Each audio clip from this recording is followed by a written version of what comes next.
अध्याय 12 भक्ति योग। अर्जुन उवाच एवं सततयुक्ता ये भक्तास्त्वा पर्युपास्ते ये चाप्यक्षरम व्यक्तम तेषा के योगवित्तमाः एक।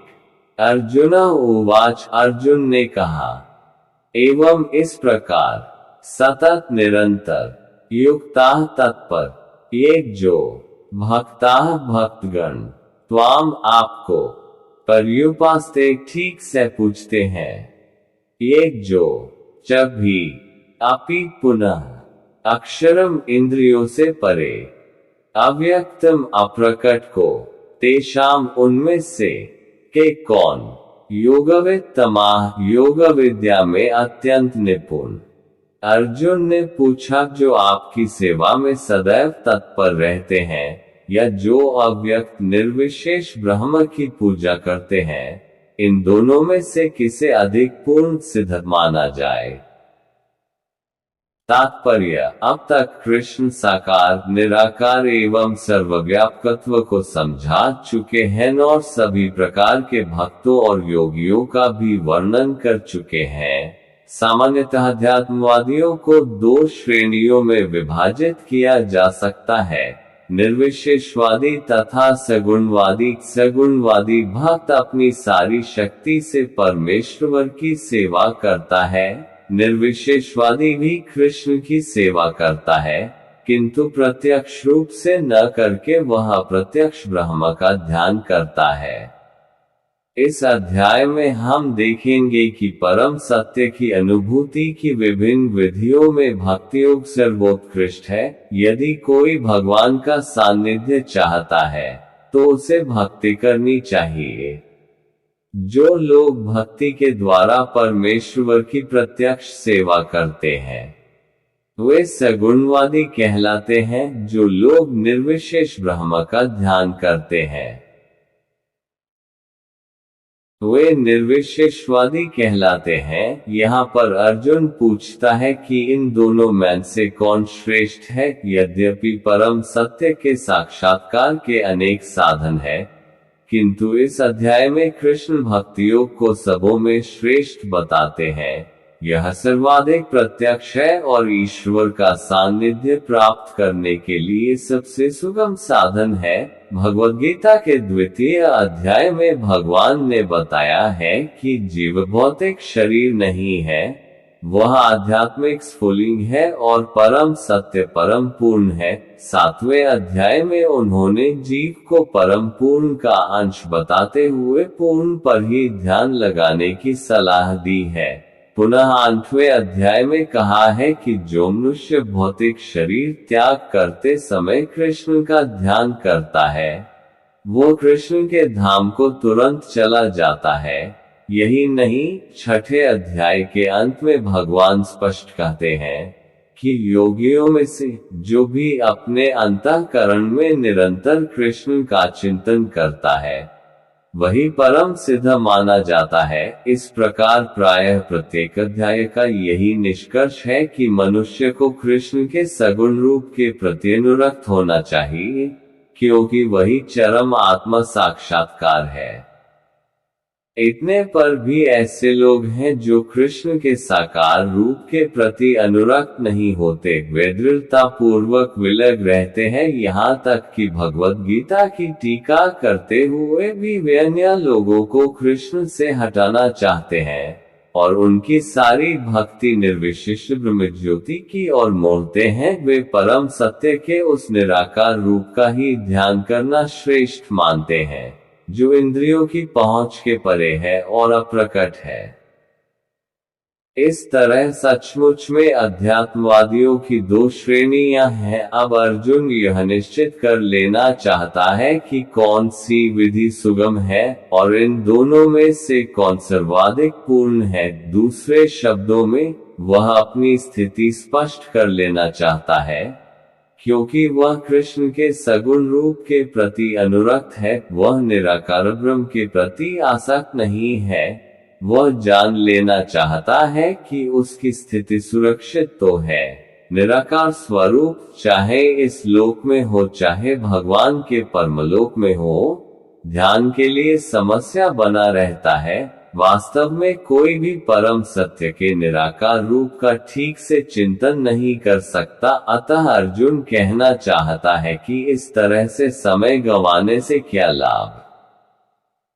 अर्जुन को 11वें अध्याय में अनुभव हो चुका है कि कृष्ण के साकार रूप के प्रति आसक्त होना श्रेष्ठ है, क्योंकि इस तरह वह एक ही समय अन्य सारे रूपों को समझ सकता है और कृष्ण के प्रति उसके प्रेम में किसी प्रकार का व्यवधान नहीं पड़ता। अतः अर्जुन द्वारा कृष्ण से इस महत्वपूर्ण प्रश्न के पूछे जाने से परम सत्य के निराकार तथा साकार स्वरूपों का अंतर स्पष्ट हो जाएगा।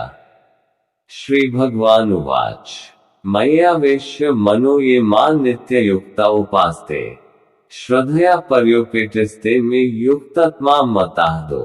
श्री भगवान उवाच श्री भगवान ने कहा, मयि मुझ में आवेश्य स्थिर करके मन को एक जो माम मुझको नित्य सदा युक्ता लगे हुए उपास्ते पूजा करते हैं श्रद्धया श्रद्धा पूर्वक पर्या दिव्य उपेटा प्रदत्त ते वे मेघ मेरे द्वारा युक्त तमाह योग में परम सिद्ध मताह माने जाते हैं। श्री भगवान ने कहा, जो लोग अपने मन को मेरे साकार रूप में एकाग्र करते हैं और अत्यंत श्रद्धा पूर्वक मेरी पूजा करने में सदैव लगे रहते हैं, वे मेरे द्वारा परम सिद्ध माने जाते हैं।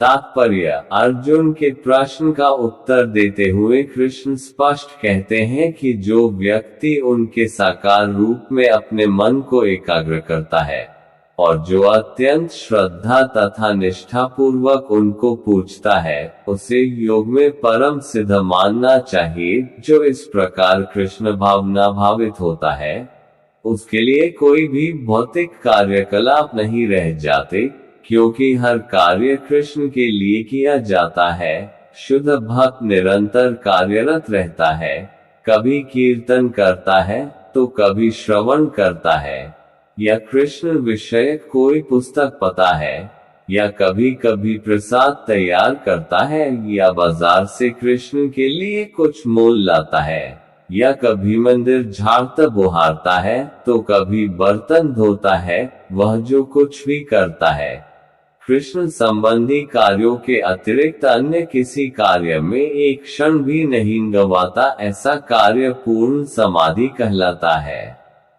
ये त्वक्षरम निर्देश्यम व्यक्तम पर्युपास्ते सर्वत्रगमचिन्त्यम च कुटस्थम चिलम ध्रुवम 3 संयमेन्द्रिय ग्राम सर्वत्र संबुद्धय ते प्राप्नुवन्ति मामेव सर्वभूतहिते रताः 4 एक जो तो लेकिन अक्षरम इंद्रिय अनुभूति से परे, अनिर्देश्यम अनिश्चित, अव्यक्तम अप्रकट, पर्युपास्ते पूजा करने में पूर्णतया संलग्न, सर्वत्र गम सर्वव्यापी, अचिंत्यन अकल्पनीय, च भी कूटस्थम अपरिवर्तित, अचलम स्थिर, ध्रुवम निश्चित, संयम्य वश में करके, इंद्रिय ग्रामम सारी इंद्रियों को, सर्वत्र सभी स्थानों में, संबुद्धय समदर्शी,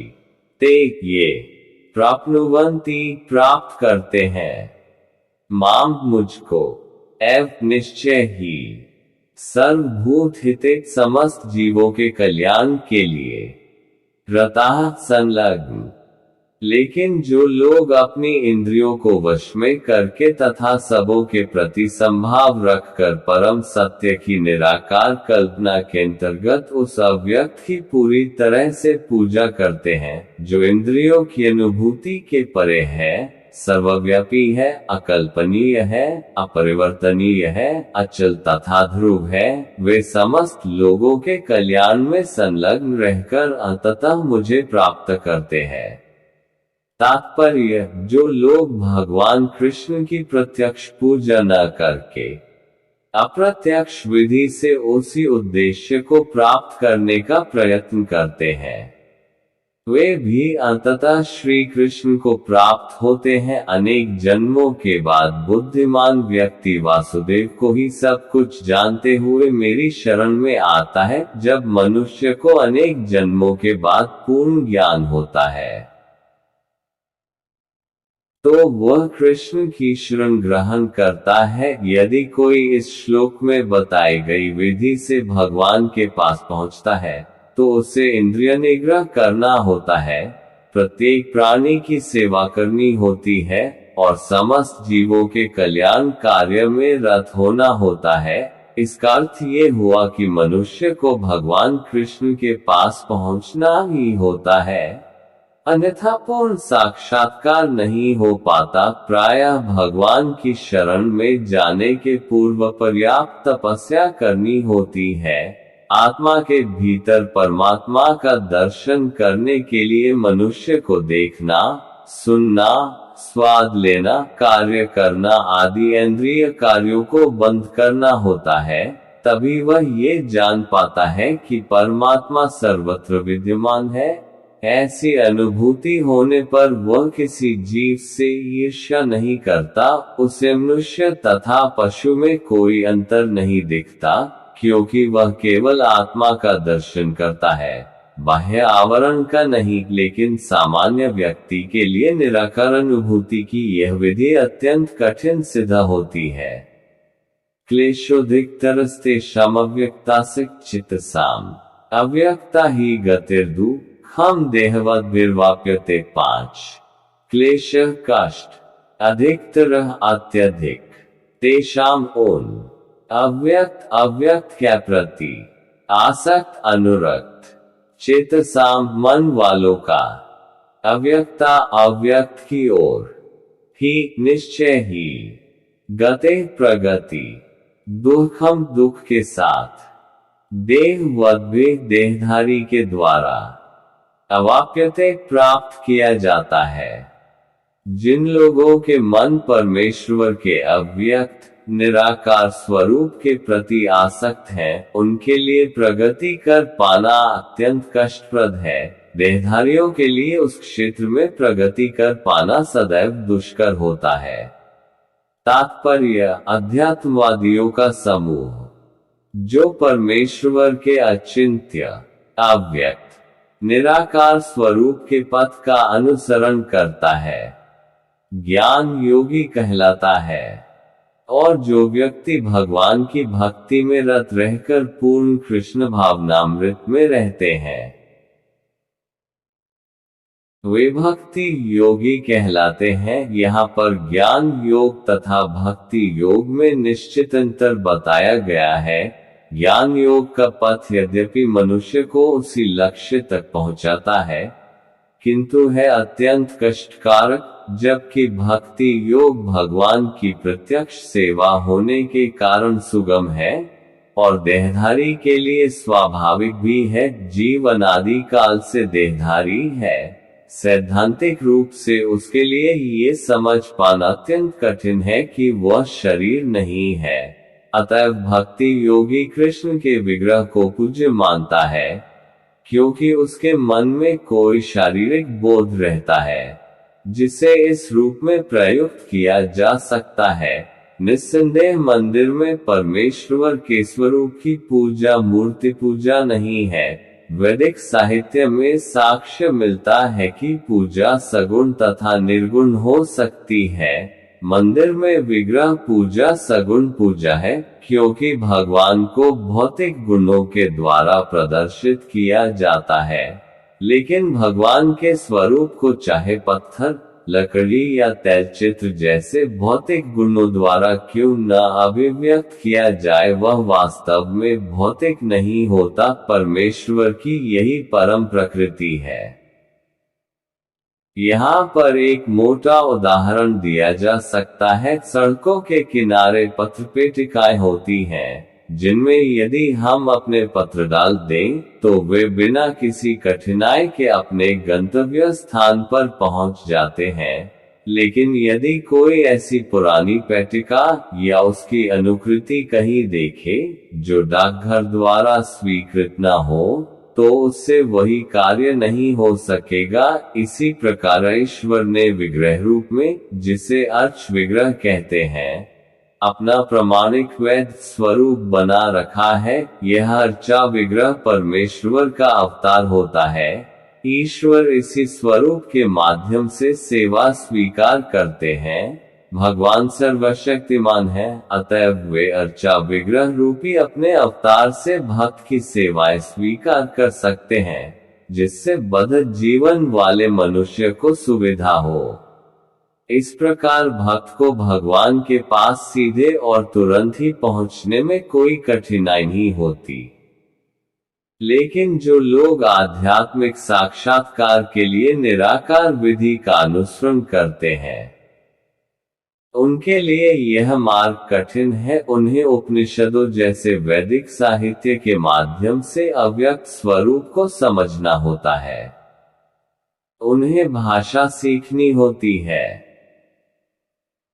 इंद्रियातीत अनुभूतियों को समझना होता है और इन समस्त विधियों का ध्यान रखना होता है। ये सब एक सामान्य व्यक्ति के लिए सुगम नहीं होता। कृष्ण भावनामृत में भक्तिरत मनुष्य मात्र गुरु के पथ प्रदर्शन द्वारा, मात्र विग्रह के नियमित नमस्कार द्वारा, मात्र भगवान की महिमा के श्रवण द्वारा तथा मात्र भगवान पर चढ़ाए गए उच्छिष्ट भोजन को खाने से भगवान को सुलता से समझ लेता है। इसमें तनिक भी संदेह नहीं कि निर्विशेषवादी व्यर्थ ही कष्टकारक पथ को ग्रहण करते हैं, जिसमें अंततः परम सत्य का साक्षात्कार संदिग्ध बना रहता है। किंतु सगुणवादी बिना किसी संकट, कष्ट या कठिनाई के भगवान के पास पहुंच जाते हैं। ऐसा ही संदर्भ श्रीमद् भागवत में पाया जाता है। यहाँ ये कहा गया है कि अंततः भगवान की शरण में जाना ही है। इस शरण जाने की क्रिया को भक्ति कहते हैं। तो यदि कोई ब्रह्म क्या है और क्या नहीं है, इसी को समझने का कष्ट आजीवन उठाता रहता है, तो इसका परिणाम अत्यंत कष्टकारक होता है। अतएव यहाँ पर यह उपदेश दिया गया है कि आत्म साक्षात्कार के इस कष्टप्रद मार्ग को ग्रहण नहीं करना चाहिए, क्योंकि अंतिम फल अनिश्चित रहता है। जीव शाश्वत रूप से व्यष्टि आत्मा है और यदि वह आध्यात्मिक पूर्ण में तदाकार होना चाहता है, तो वह अपनी मूल प्रकृति के शाश्वत सत तथा ज्ञेय चित पक्षों का साक्षात्कार तो कर सकता है, लेकिन आनंदमय अंश की प्राप्ति नहीं हो पाती। ऐसा अध्यात्मवादी जो ज्ञान योग में अत्यंत विद्वान होता है, किसी भक्त के अनुग्रह से भक्ति योग को प्राप्त होता है। इस समय निराकारवाद का दीर्घ अभ्यास कष्ट का कारण बन जाता है, क्योंकि वह उस विचार को त्याग नहीं पाता। अतएव देहधारी जीव अभ्यास के समय या साक्षात्कार के समय अव्यक्त की प्राप्ति में सदैव कठिनाई में पड़ जाता है। प्रत्येक जीव अंशतः स्वतंत्र है और उसे यह अच्छी तरह समझ लेना चाहिए कि वह अव्यक्त अनुभूति उसके आध्यात्मिक आनंदमय आत्मा स्व की प्रकृति के विरुद्ध है। मनुष्य को चाहिए कि इस विधि को न अपनाए। प्रत्येक जीव के लिए कृष्ण चेतना की विधि श्रेष्ठ मार्ग है, जिसमें भक्ति में पूरी तरह व्यस्त रहना होता है। यदि कोई भक्ति की अपेक्षा करना चाहता है, तो नास्तिक होने का संकट रहता है। अतएव अव्यक्त विषय के एकाग्रता की विधि को, जो इंद्रियों की पहुंच के परे है, जैसा कि इस श्लोक में पहले कहा जा चुका है, इस युग में प्रोत्साहन नहीं मिलना चाहिए। भगवान कृष्ण ने इसका उपदेश नहीं दिया।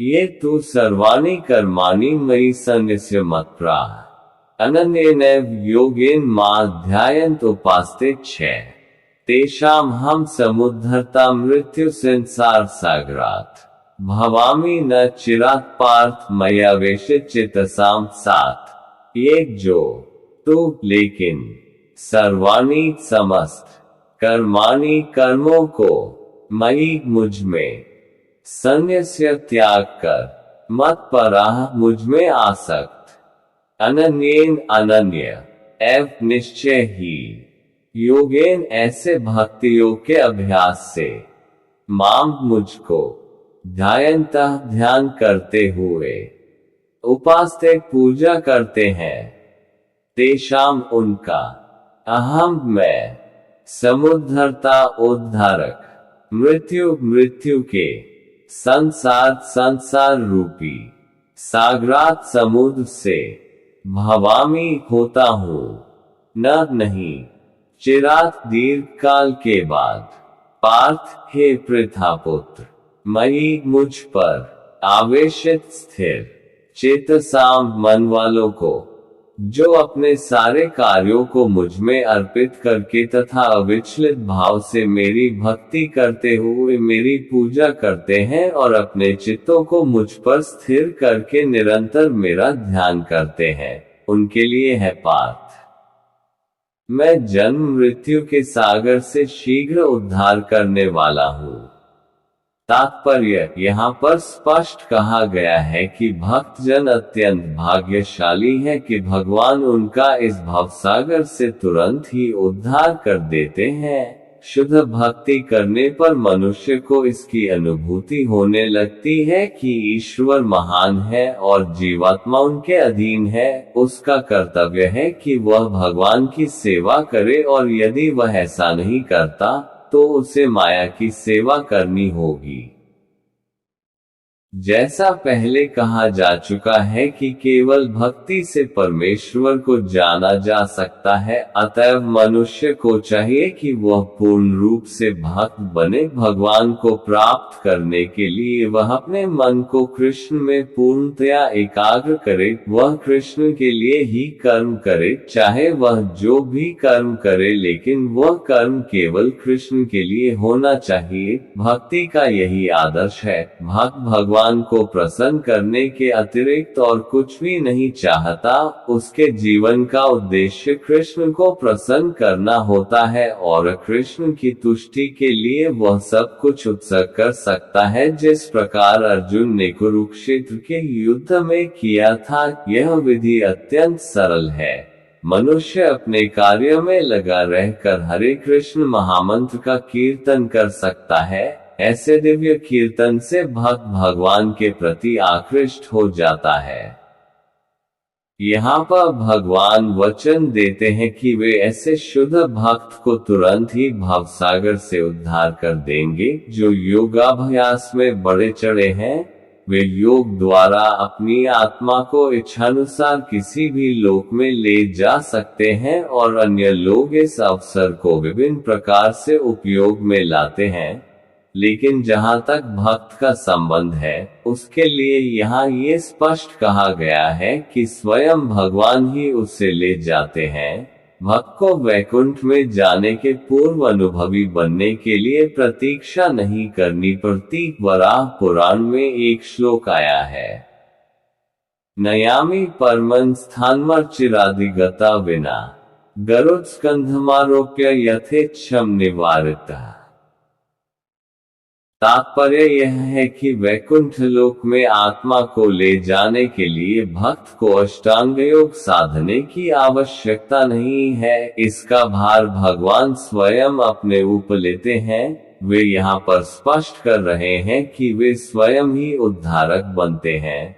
बालक अपने माता पिता द्वारा अपने आप रक्षित होता रहता है, जिससे उसकी स्थिति सुरक्षित रहती है। इसी प्रकार भक्त को योगाभ्यास द्वारा अन्य लोकों में जाने के लिए प्रयत्न करने की आवश्यकता नहीं होती, अपितु भगवान अपने अनुग्रहवश स्वयं ही अपने पक्षी वाहन गरुड़ पर सवार होकर तुरंत आते हैं और भक्त को भवसागर से उबार लेते हैं।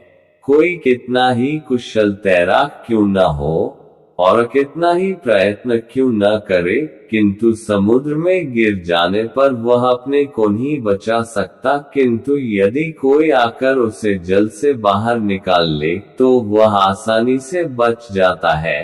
इसी प्रकार भगवान भक्त को इस भवसागर से निकाल लेते हैं।